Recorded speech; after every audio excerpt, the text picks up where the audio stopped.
Caroline Carter did not come to Seoul to find him. She came to close a deal. Her heels hit the 14th floor corridor of Park Holdings at exactly 8:59 a.m. Presentation folder. Red lip. Every number memorized. She had one job and 40 minutes to do it, and she needed the nanny to keep the twins in the lobby until it was done. That was the plan. Pascal had other ideas.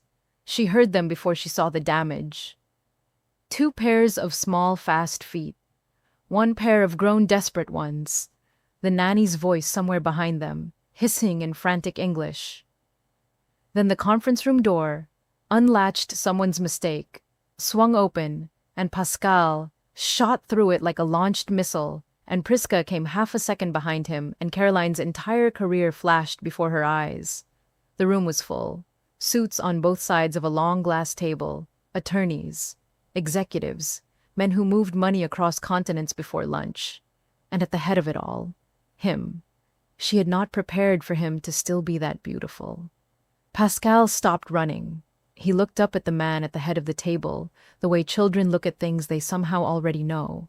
Below language, below thought, below everything taught. The room went completely silent. Priska stopped beside her brother. She watched Pascal, the way she always did, waiting to understand what she was supposed to feel. Pascal tilted his head. Appa. So certain, so clean, like he had been holding that word for 3 years and had finally found the right door. Priska's eyes went wide and she looked at the man and back at her brother, and then she said it too. Appa. Park Ji-ho, crime boss, chairman's heir, the most controlled man in every room he had ever entered, looked like someone had reached into his chest and rearranged everything inside it.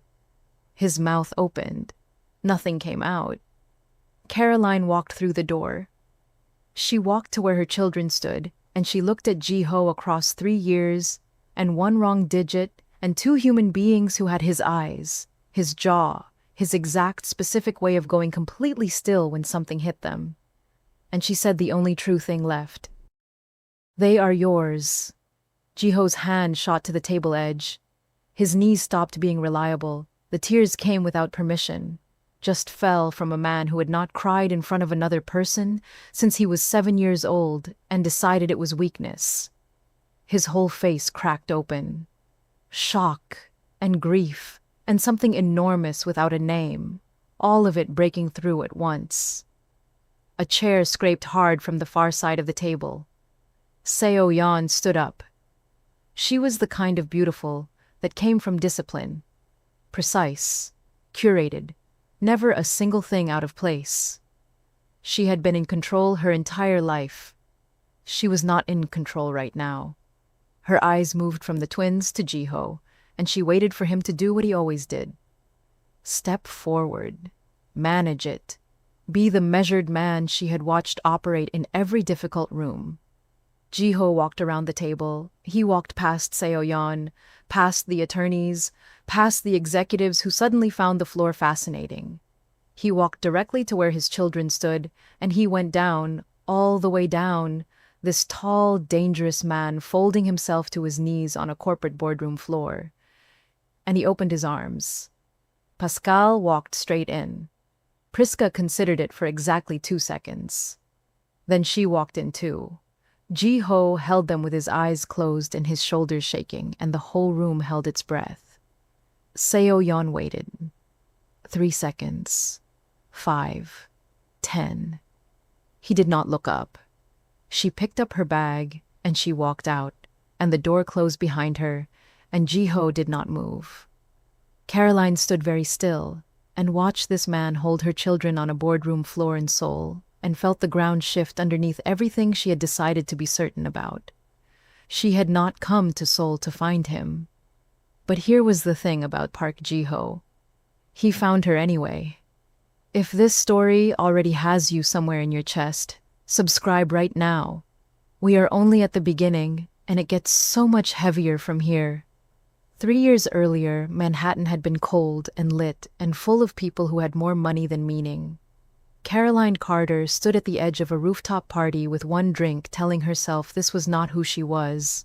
She was not a club person, not a party person. She was a work at 6 a.m., eat lunch at her desk, know every number in every column kind of woman. But her therapist had used the word isolated in their last session, and it had landed somewhere it could not be easily ignored, so she put on the green dress and she came. The infertility diagnosis had arrived 8 months before that night. Her relationship had not survived it. Marcus had said the right things for 3 weeks, and then started saying different things, and then started coming home at different times, and Caroline had ended it before he could, because she was always the one who ended things before they could cost her more than she had. She was exceptional at that.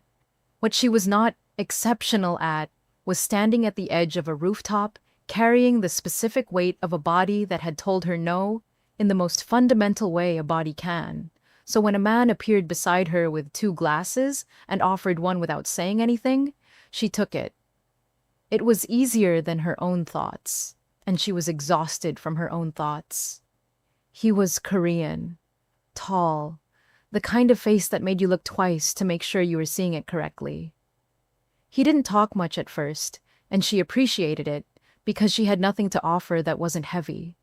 They stood at the edge of the city together and had one drink and then another.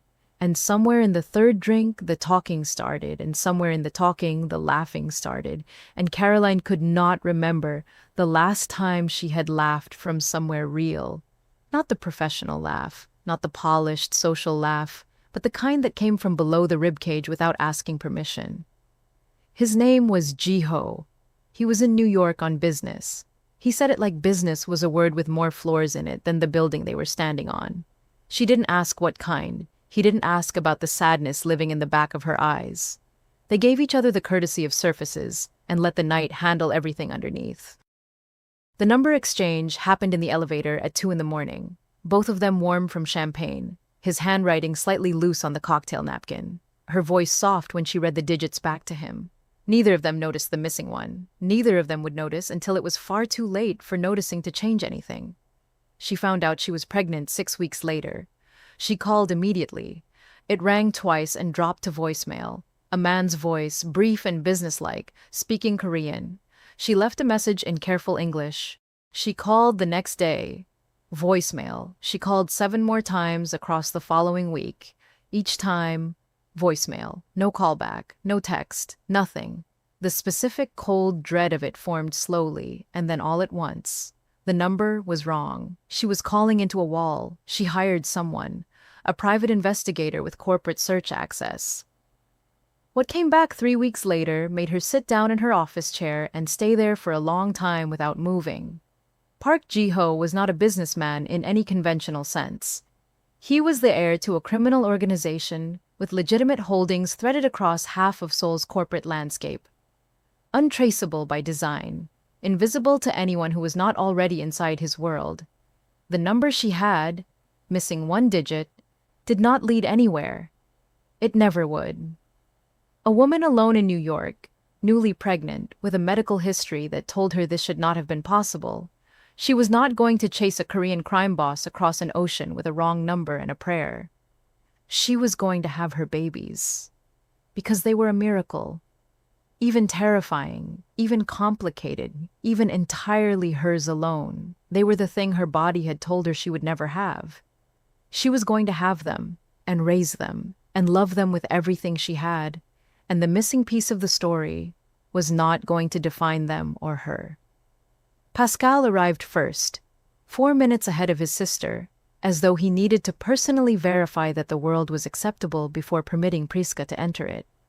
They were born on a Tuesday in February, and Caroline held one in each arm and cried in a way she had never cried before, not from grief, not from loss, but from something that made every hard thing that preceded it feel like it had been preparing her for exactly this room, exactly this Tuesday, exactly these 2 faces. She named them, took them home, built a life that was full and real and good. She just never fully stopped seeing Jiho every time Pascal tilted his head a certain way. Every time Priska went very still and watchful, the way he had been still and watchful at the edge of a Manhattan rooftop. They were so completely his children that some mornings it sat in her chest like a splinter she had learned to live around. In Seoul, Ji-ho had called her number for a year. He did not know it was missing a digit. He knew only that it rang twice and dropped to an automated voicemail that was not her voice.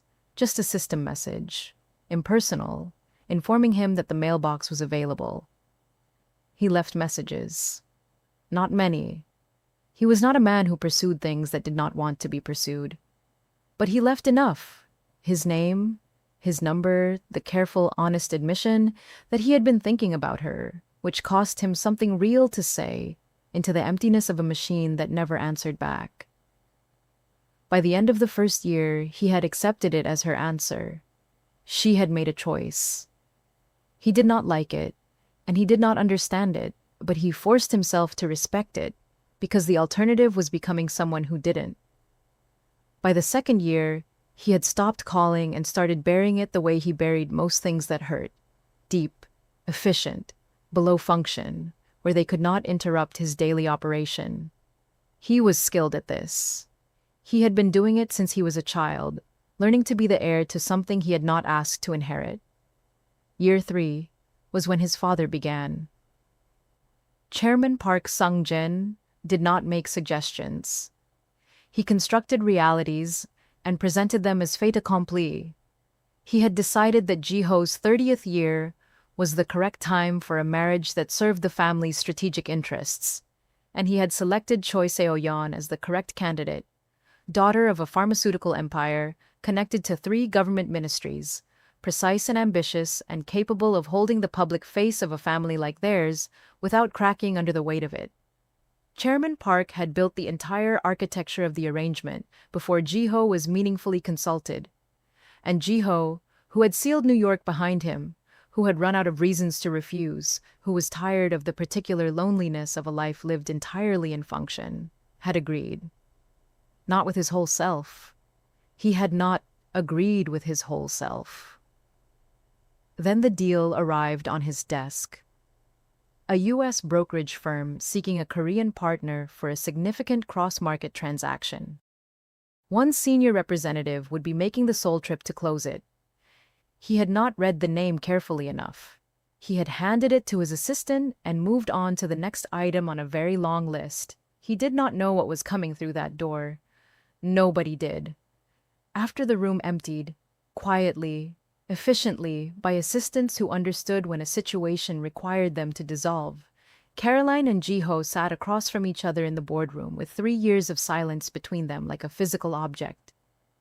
Through the glass wall, Priska had positioned herself in the corridor with her arms folded, watching the adults with the focused patience of someone who had decided to wait this out and observe everything. Pascal was attempting to open every drawer in the adjacent office. "The number was wrong," Caroline said. She did not ease into it.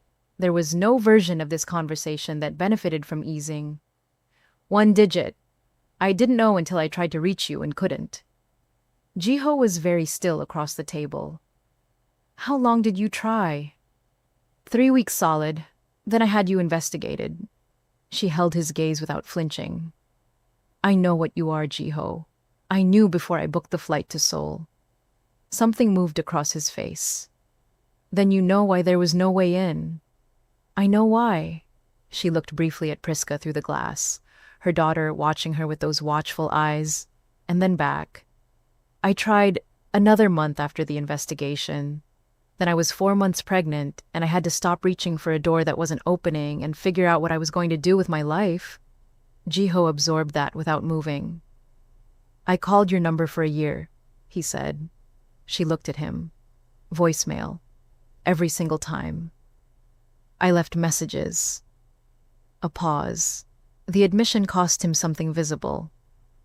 "I thought you had made a decision about that night, and I had no right to override it."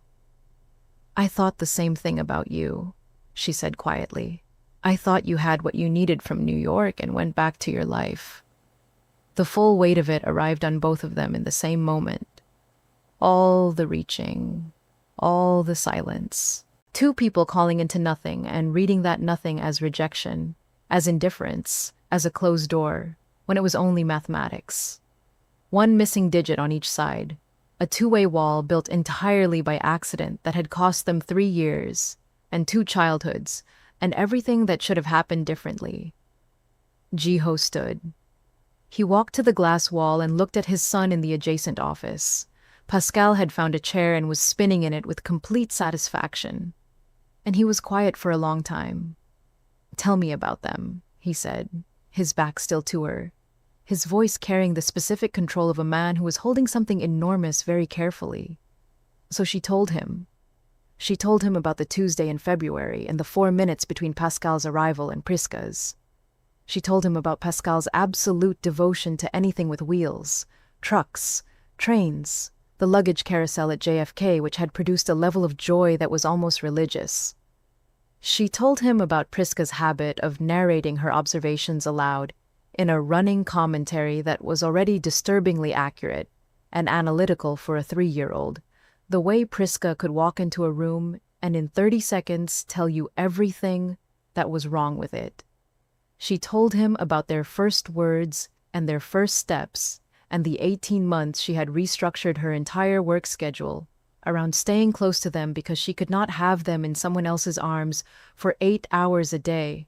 Not then, not in those early months when they were so new and so hers and so extraordinary. Then she told him the real thing, the thing underneath everything else, the infertility diagnosis, what the doctor had said and what it meant, and the relationship that had not survived the saying of it, that Pascal and Priska were not planned, not expected, not medically supposed to have happened at all, that they were, in a way she had never said out loud to anyone except her mother, a miracle, that there was never a version of finding out she was pregnant where she did not keep them, because they were the only pregnancy she was ever likely to have, and she had known that from the first test, and she had made her decision in that bathroom in 30 seconds. Jiho had not moved from the glass wall through any of it. When she finished, he turned around. He walked back to the table, and he opened the corridor door and said Priska's name. Priska looked at him, then at Caroline. Caroline said nothing, gave her nothing, let her make her own choice the way she always did. Priska walked in. She stood in front of Jiho and examined his face with the thoroughness of a customs officer checking documentation. Jiho held out his arms and waited. Priska climbed onto his lap. She turned his face slightly with both hands, checking the angles. Then she settled against his chest with the decisiveness of someone who has completed an evaluation and rendered a verdict. Jiho held his daughter and looked at Caroline over the top of Priska's head and said something in Korean. Very quietly, his voice barely above a breath. Caroline asked her translation app later that evening. It said, "I'm sorry I wasn't there." He had not said it to Caroline. He had said it to Priska. Caroline had pressed her lips together in the boardroom and looked at the ceiling and given herself exactly 3 seconds to feel the full force of that. And then she had looked back down, because she had not survived the last 3 years by coming apart in professional spaces. But she felt it. She felt the entire weight of it settle somewhere deep in her chest, where it would live for a very long time. Drop a comment right now. When Jiho went to his knees for those babies instead of following Seoyeon out that door, did he do the right thing or did he just set fire to everything? I need both sides of that argument in the comments. That evening, Seoyeon sat across from Jiho in the apartment they had not yet shared, but were supposed to, and she was composed in the way she was always composed. Armor back on. Every surface smooth. Nothing showing that shouldn't. She laid it out the way she did everything. Clean, efficient, without wasted words. This can be managed, she said. The children are acknowledged privately. Financial arrangements are made. Their education is secured. The woman returns to America and resumes her life, and everyone moves forward. The engagement proceeds. The alliance holds. Nobody loses more than they have to. Jiho looked at her for a long moment. I went to my knees on a boardroom floor, he said. I saw. That's my answer. The thing that crossed Seoyeon's face was fast and real, and she sealed it over before it could cost her anything. It was not anger. She was too disciplined for anger to be her first response. It was grief. Brief and genuine and immediately contained. You are choosing feeling over a structure that protects everything your family built across 3 generations. I'm choosing my children. You met them today. They said Appa like they had always known me. His voice did not rise. It never rose. That was what made it dangerous. The absolute flatness of it when he was saying something he had already decided past the point of debate. I am not making them a footnote in my own life. I am not acknowledging them from a careful distance. That is not what I'm going to be to them. Seo-yeon was quiet for a moment. She looked at him with the evaluating intelligence that had always been her sharpest quality. You've thought about the exposure this creates, for the organization, for your father's relationships, for the family name. Yes, and I'm going to manage all of it. He met her eyes. Without the engagement. She stood, slow and deliberate, smoothed her jacket with both hands, and she looked at him one last time with something underneath all that discipline, something she had never let him see in a year of carefully managed proximity. She wanted him, not the arrangement, not the portfolio, not the alliance. Him. She had wanted him genuinely and had been patient about it in the way she was patient about everything she intended to acquire, and he had never, not once, looked at her the way he had looked at those children on the floor. That was the truth she was standing inside, and she chose to leave with it, rather than hand it to him as ammunition. I hope she's worth the ruin, Seo-yeon said. She walked out. Ji-ho did not call after her. He sat in the silence she left behind and felt the shape of everything coming at him, and did not look away from any of it. Across the city in a hotel room, Caroline was putting the twins to bed. Pascal went unconscious after 7 pages of his book as though sleep had simply switched him off mid-sentence. Priska made it through 14 before her eyes stopped cooperating. Caroline sat between them in the dim light with a hand resting near each of them, and she let herself feel what she had been holding at controlled distance all day. The shock of seeing him. The reality of him being exactly what she remembered, and somehow more. The way he had held Priska, and spoken Korean to her and cried in front of a full corporate room without once trying to stop it. The way he had crouched on that floor like the boardroom and the executives and the arranged fiancé and the entire architecture of his life did not exist. Like the only thing in that room was 2 small people who had said a word that broke him open. She had built 3 years of single parenthood into something that looked like armor because it had to look like armor. She had been exceptional in it. She had been so good at being sufficient unto herself that she had almost stopped noticing the specific weight of doing everything alone. She was noticing it now. Her phone lit the nightstand, a number she had saved 2 hours ago. Can I take them to the market tomorrow? Both of them. You come too, just the market. She read it twice. She looked at her sleeping children. She thought about what she was doing and whether she was equipped to do it and whether it mattered that she might not be equipped because some things moved forward regardless of equipment. She typed, 9 a.m. She put the phone down. She did not sleep for 2 hours. The market was Pascal's entire reason for existing on this earth. Apparently. He moved through it like a miniature executive on a site visit, pointing at everything with the authority of someone whose opinion had been formally solicited. Ji-ho pushed the stroller when Pascal's legs made their retirement announcement 40 minutes in. The sudden sit-down in the middle of the walkway that meant negotiations were closed and wheels were now required.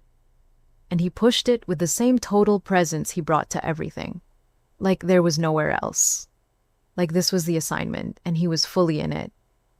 Caroline walked beside him and watched this man, this dangerous, meticulous man who commanded rooms and ran operations across 3 districts, completely surrender to a 3-year-old demanding closer inspection of a dried fish display. Priska had taken Ji-ho's hand without announcement approximately 6 minutes after they arrived. She had done her assessment, reached her conclusion, and implemented it. Ji-ho had looked down at her small hand in his and said nothing and held on like she had given him something he did not have a word for. They talked differently here. The table was gone. The boardroom was gone. The weight of what the morning had required of both of them had not gone, but it had shifted into something they could move around in. He asked about her work, and she told him the real version, not the polished biography she gave to rooms, but the actual story of what it had cost to build it. The early years when she was the only face like hers at every table, and had to be twice as precise and half as emotional as anyone around her, just to be taken at the same value. The deals she had watched junior colleagues get credit for. The way she had learned to make rooms rearrange themselves around her competence, because waiting to be invited to the center of them was a strategy for never getting there. He listened the way he seemed to listen to everything. Without waiting for his turn, without preparing his next line while she was still inside hers, she asked about him. The real him. He didn't redirect or smooth it over. He talked about the organization, with the specific honesty of a man who had decided that she had already seen the full picture, and partial truth was an insult to her intelligence. He talked about inheriting a world he had not entirely chosen, what his father had built and what that meant, and the line he had tried to maintain between the legitimate and what operated beneath it. The compromises, the weight of a name that preceded him into every room. She listened, and she did not flinch at any of it. He noticed. "You already knew all of it," he said. "I told you. I had you investigated thoroughly. Most people flinch, even people who say they won't. I have 2 children who need their father to be real to them," she said, her voice level. "I don't have the luxury of a version of you I've made comfortable. They need the actual person, or they need nothing." He stopped walking. She stopped with him. Pascal was asleep in the stroller, head tilted at an angle that should have been anatomically uncomfortable, but apparently was not. Priska had crouched to examine a display of persimmons with intense scientific focus, as though she were peer-reviewing them. Jiho looked at Carolyn in the middle of that market, noise and color and the smell of food and the sound of vendors and all of Seoul moving around them, and said what he actually meant. "I want to be here for all of it. I know I have no standing to walk into a life you built entirely without me and claim space you didn't offer. I know what I missed, and I know whose fault that was, even if the number was an accident. I should have tried harder to find you. I should have found another way." He stopped, breathed. "I'm not asking you to hand me anything. I'm just telling you I don't want the partial version of this. I don't want to be a man who visits on scheduled weekends and sends money and attends birthdays. I want to know them. I want to know who they are becoming.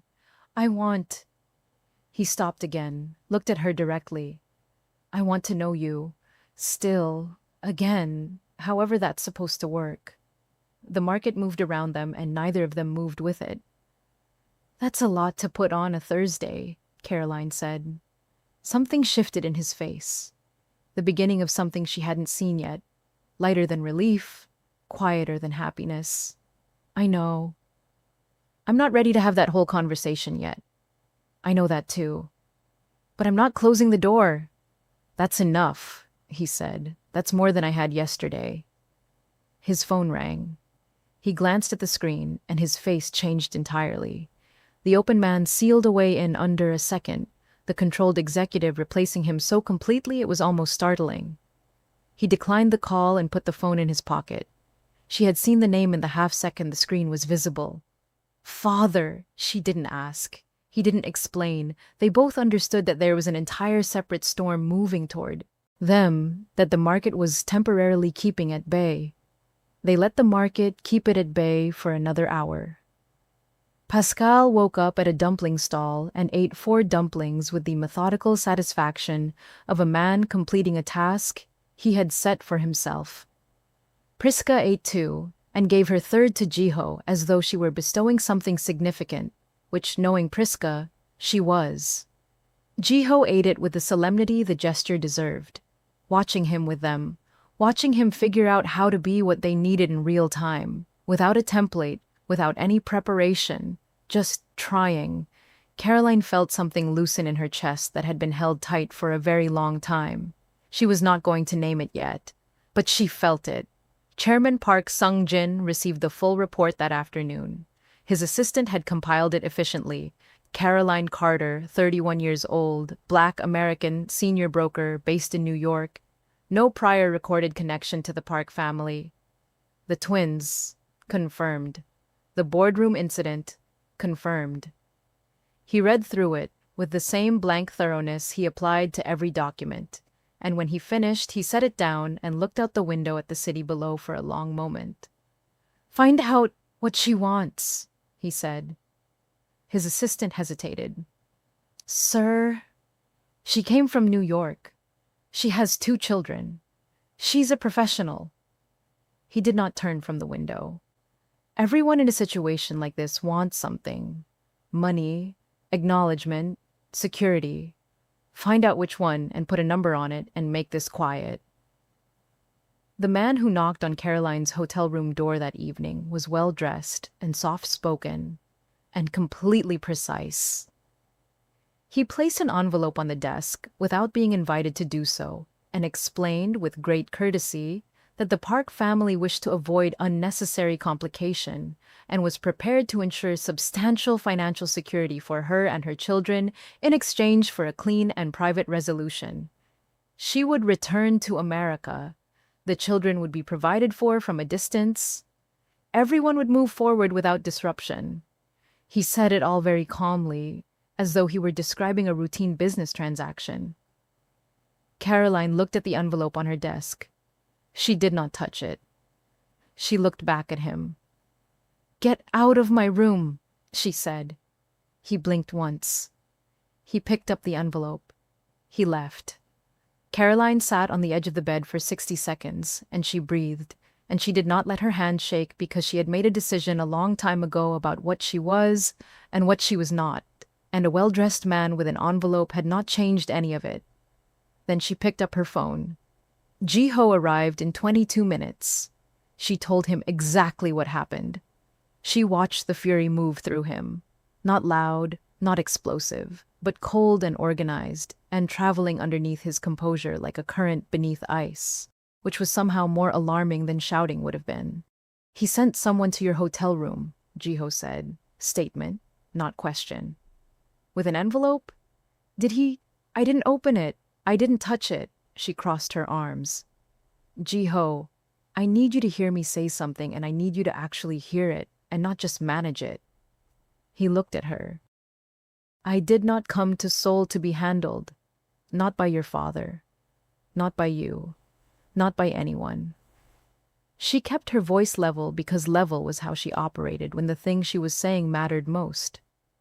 "I want you in Pascal and Priska's lives. I am willing, genuinely willing, to figure out what is between you and me, and whether it goes somewhere real. But I am not a situation to be resolved. I am not a complication to be managed quietly. Do you understand the difference?" "Yes," he said. No hesitation. "Then go handle your father." He went. He walked into Chairman Park's office, and he did not sit, and he put both hands flat on the desk, and he spoke at a volume far more frightening than any raised voice. "You sent someone to her hotel room. I sent someone to have a conversation. She has your grandchildren's eyes." Flat. Lethal. Absolutely certain. "Those children are Park's. They have my face. They have your jawline. They are your blood whether you decide to see them or not. Those children," Chairman Park said, "are a complication born outside of marriage to a foreign woman, with no relationship to this family's interests or history. I am doing what I have always done, protecting what we built. By trying to purchase the mother of my children, like she's a liability to be settled. By managing a situation before it becomes a public crisis." Chairman Park leaned back in his chair with the ease of a man who had managed 1,000 crises and considered this one manageable. What kind of man allows one unplanned night to dismantle everything his family constructed across 3 generations? "The kind of man," Ji-ho said, "whose children looked at him for the first time today and already knew his name." He straightened. "If you move against her again, in any form, through any person, using any method, I will not contain my response within this family. Do you understand what I'm telling you? Chairman Park looked at his son for a long moment. Assessment. Recalculation. Not fear. The man did not operate in fear, but the careful recognition of a force he had perhaps underestimated. You would move against your own blood, he said. You moved against the mother of your grandchildren, Jiho said. So I need you to be very precise right now about how you use the word family with me. He left. What he did not know, what Chairman Park did not tell him, was that the next move had already been set in motion before Jiho had walked through the door. The buyout attempt was the first layer. Chairman Park had always operated in layers. Caroline got sick on Thursday night.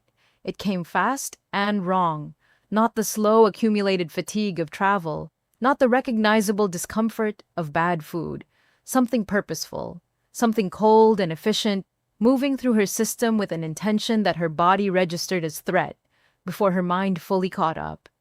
She was on the bathroom floor at midnight, and she knew, in the way the body delivers certain truths below language, that this was not ordinary illness. She called Jiho. Every instinct she had said not to. Her instincts said handle it, manage it, stay vertical. Do not hand your crisis to someone you have known for 4 days and 3 years simultaneously. But her children were asleep in the next room, and she was on tile floor in a foreign city, and her hands were beginning to shake in a way she could not discipline away, so she called him. He arrived in 19 minutes. He took one look at her and made a call.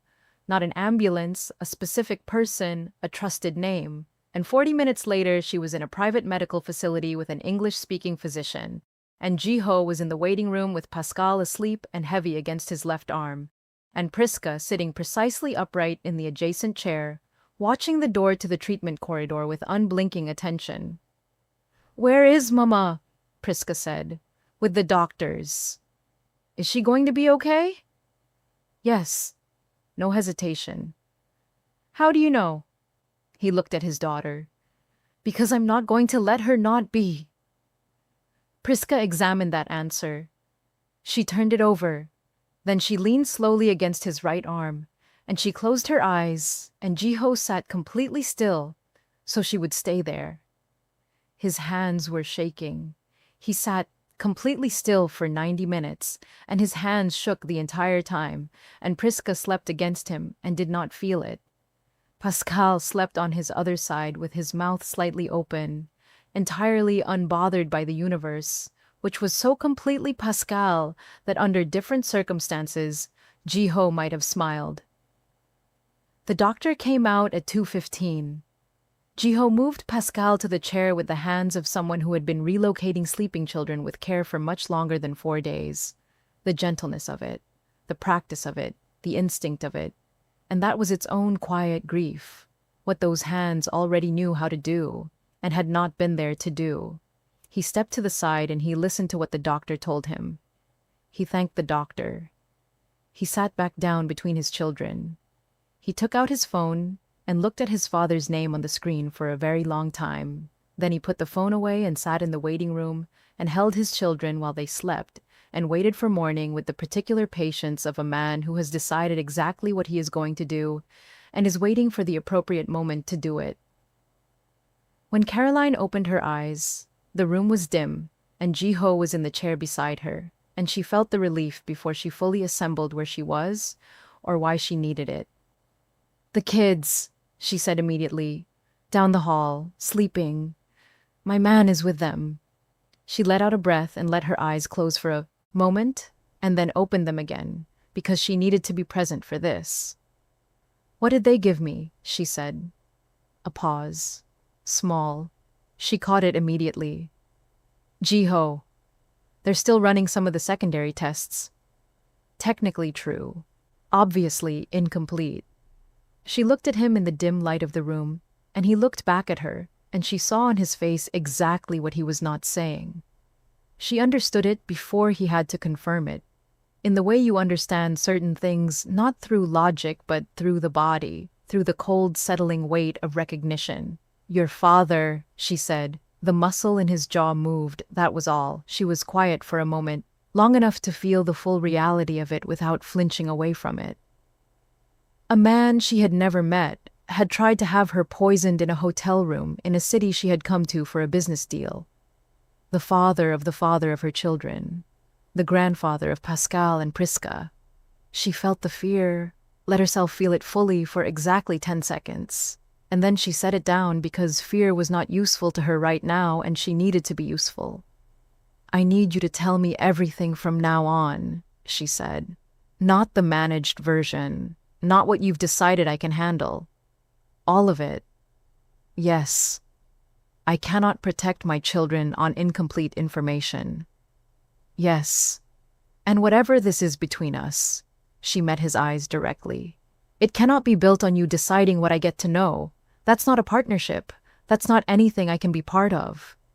Jiho leaned forward, elbows on knees, the closest he had been to her in days. And then he said, the thing he had not said out loud to anyone, the true thing, the full thing. "I spent a year calling a number that didn't answer, and I told myself you had made a choice, and I had to accept it.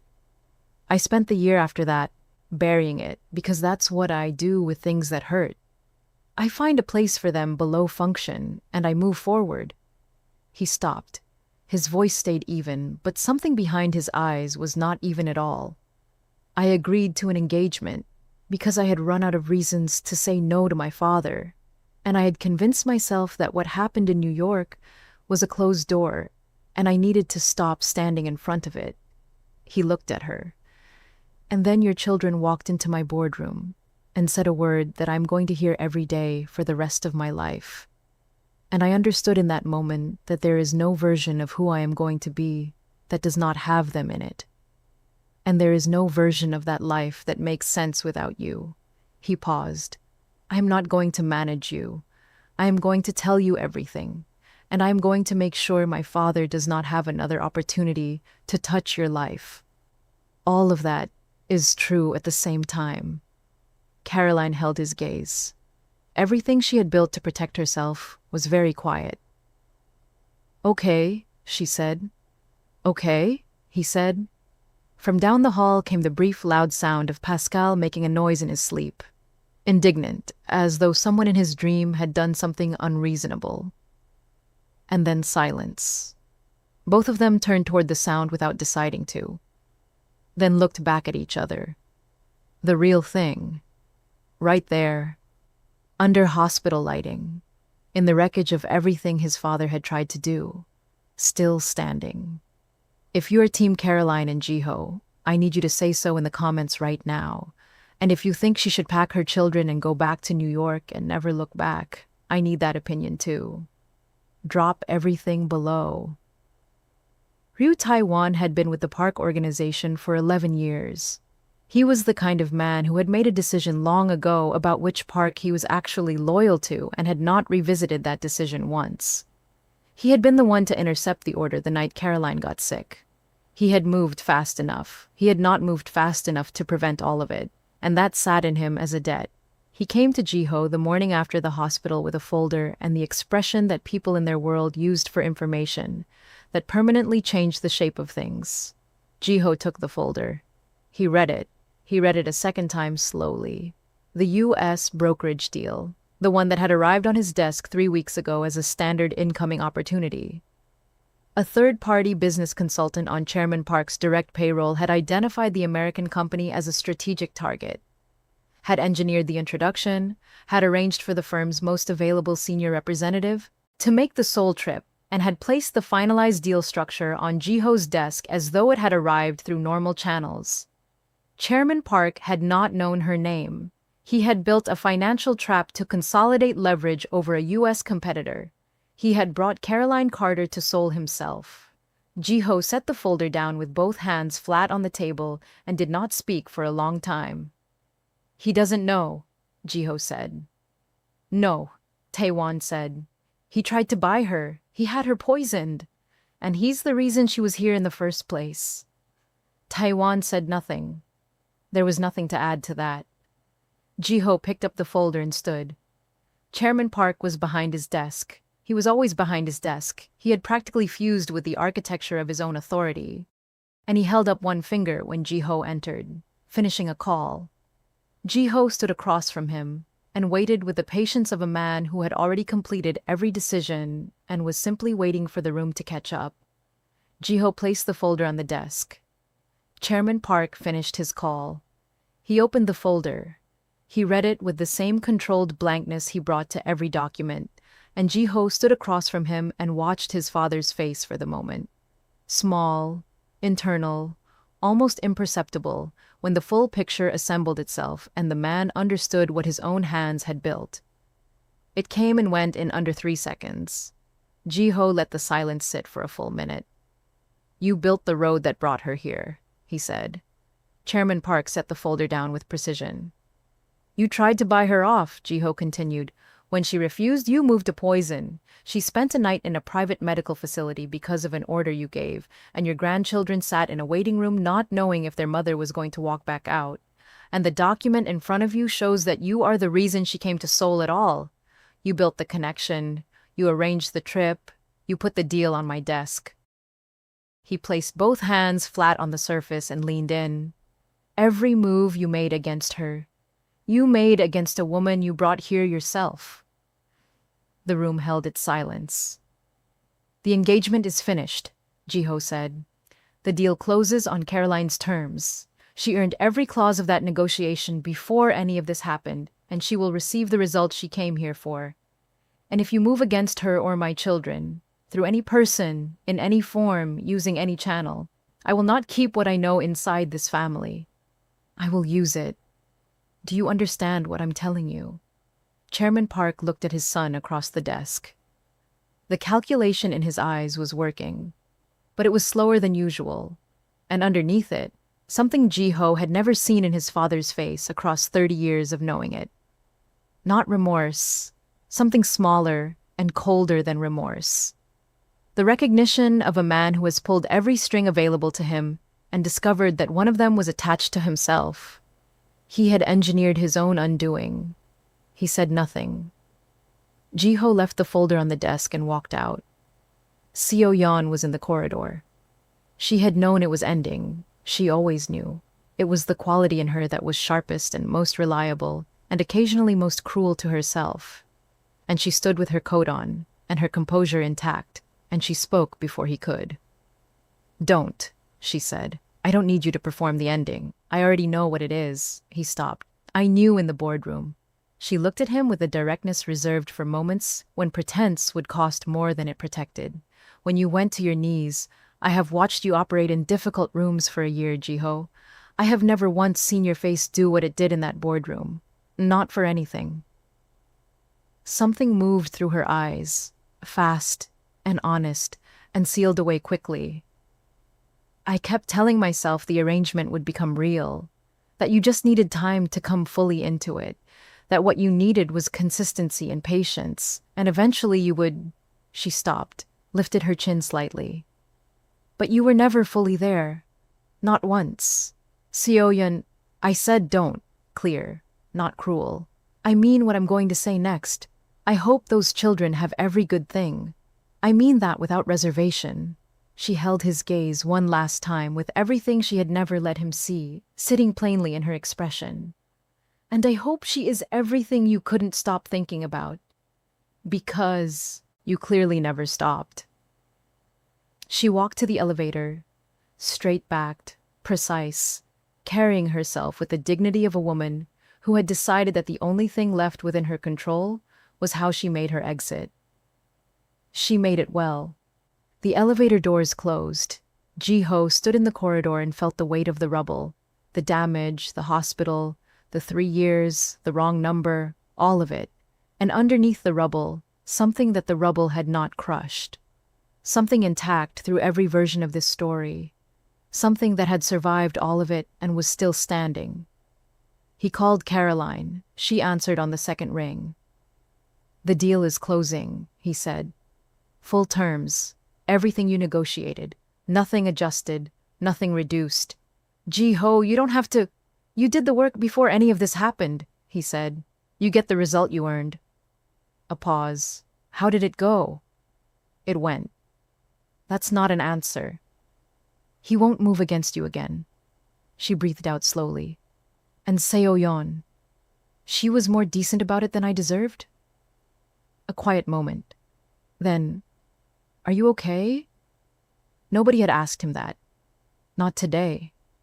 It landed somewhere that did not have an adequate wall around it. I will be, he said. I want to see them tomorrow, if you're well enough. Pascal has been asking about the fish. Specifically, he wants to go back to the specific fish. Then we go back to the specific fish. Jiho. Her voice shifted into the register that had no professional layer over it. Just her. The real her. What happens when I go home?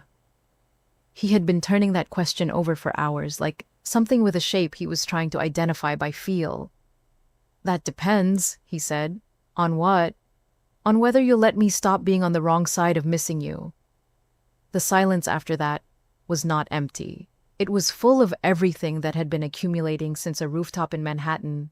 The loss, and the missing, and the 3 years of wrong numbers, and hospital chairs, and boardroom floors, and 2 children who said a word that broke a man open. All of it sitting in the silence between them, warm and real and extremely large. We'll talk about it tomorrow, she said finally, at the fish market.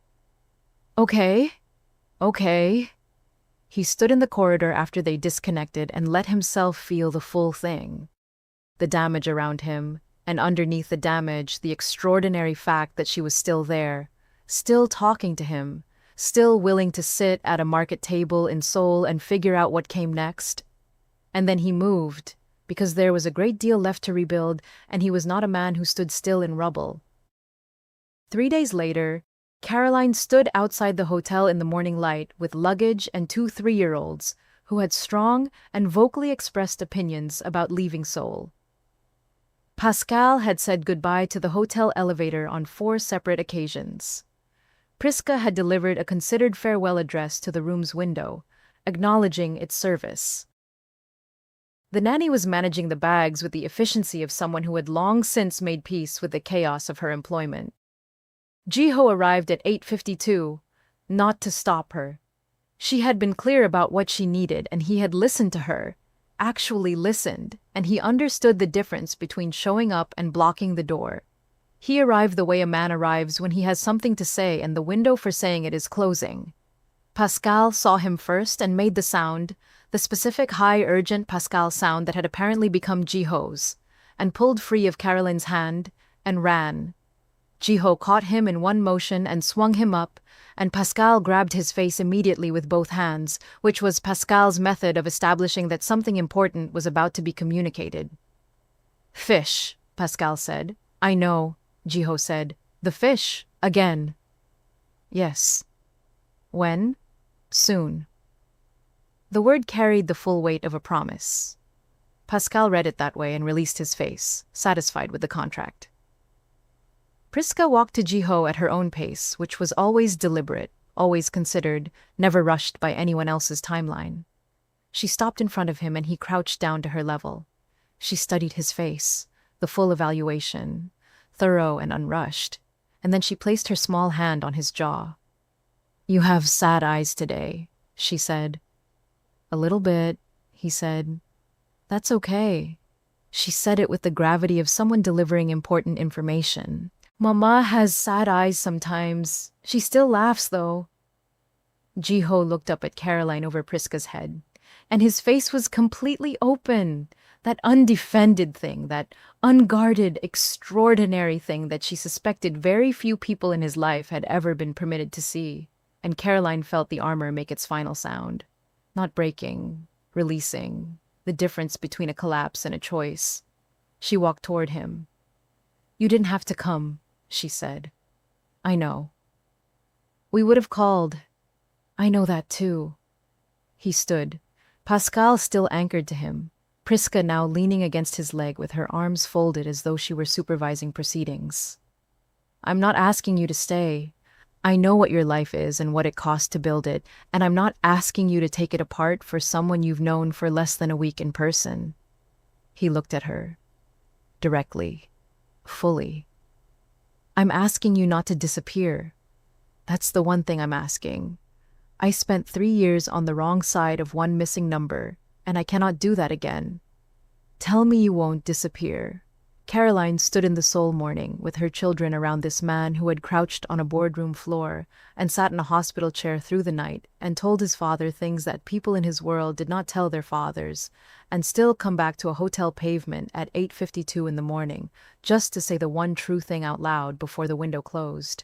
She thought about the rooftop, the green dress, 2 champagne glasses, and a cocktail napkin with a number that was almost right. She thought about a Tuesday in February and 2 miracles she had been told she would not have. She thought about 3 years of building something full and real inside the shape of something missing. I won't disappear, she said. The breath he let out was not subtle. Dinner, he said. Next week. I'll come to New York. You'll come to New York? I have legitimate operations there, multiple reasons to visit. The corner of his mouth shifted. That quiet thing, that beginning of something. I have significantly better reasons now. Ji-ho? Yes. Pascal is going to insist on every fish market in Manhattan. He will not be flexible about this. I'm counting on it. There are many fish markets. I have time, she shook her head. The smile coming fully now, real and unguarded. Next week. Next week. The nanny had the car ready. Priska released Ji-ho's leg with the solemnity of a diplomat, concluding formal proceedings. Pascal leaned his forehead against Ji-ho's, pressed it there, held it, and Ji-ho closed his eyes for just a moment, just one moment, and Caroline watched it happen and understood that she was watching her son give his father something neither of them had a word for yet. Then Pascal was back in her arms, and Priska was climbing into the car, and Seoul was doing what Seoul did in the morning, bright and enormous and full of possibility. Ji-ho stood on the pavement and watched the car until it turned the corner. Then he stood in the space where it had been for another moment. He had a company to restructure, a father to face across a much longer negotiation than the one this morning. An engagement to formally dissolve through proper channels, legal frameworks to build around his children's futures. His phone was already full of messages from Taiwan about the morning's priorities. He had an enormous amount of work to do. He had never in his life wanted to do it more. He took out his phone and opened a new message. Safe flight. Tell Pascal the fish market on West 10th is better than it looks from the outside. He will want to know this. He put the phone away and walked back into the building and toward everything that needed to be rebuilt differently. In the back of the car, moving toward the airport, Pascal was asleep against the window within 4 minutes of departure, because Pascal fell asleep the way he did everything, completely, immediately, without negotiation. Priska sat with her arms folded watching Seoul slide past the glass. Caroline had one hand near each of them in the way she always did, the unconscious habit of a woman who had learned to keep her children close, by instinct. Her phone buzzed. Safe flight. Tell Pascal the fish market on West 10th is better than it looks from the outside. He will want to know this. She read it twice. She looked out at the city. Mama, Priska said, not looking away from the window. Yes, baby. Is Appa going to come visit us at home? Caroline looked at her daughter's profile in the morning light. The jawline that was not hers. The stillness that belonged to a man standing on a pavement watching a car turn a corner. The eyes that had looked at her all week across every version of a room and never once looked away first. Yes, she said. He is. Priska nodded. Once. The matter fully resolved in her estimation. She went back to watching Seoul. Caroline leaned her head back and let herself feel all of it. The fear of it and the size of it, and underneath both of those, steady and stubborn and refusing to be argued with, the hope. The very large, complicated hope of a woman who had spent 3 years being more than enough all by herself and was sitting in a car, now thinking that maybe enough did not have to mean alone. The empty shape inside her chest was different now. Not empty, waiting. Both of them on the same side of the door this time. And that, after 3 years of wrong numbers and missed calls and a boardroom in Seoul and a hospital chair and a market on a Thursday morning, that was everything. If you stayed until the very last word, you already know you belong here. Subscribe, hit that like, and get into those comments. Does Jiho's father get a redemption arc in part 2, or is he finished as a character? Did Seo Yeon walking out with her dignity earn your respect, or did she give up too easily? I want every single opinion. See you in the next one.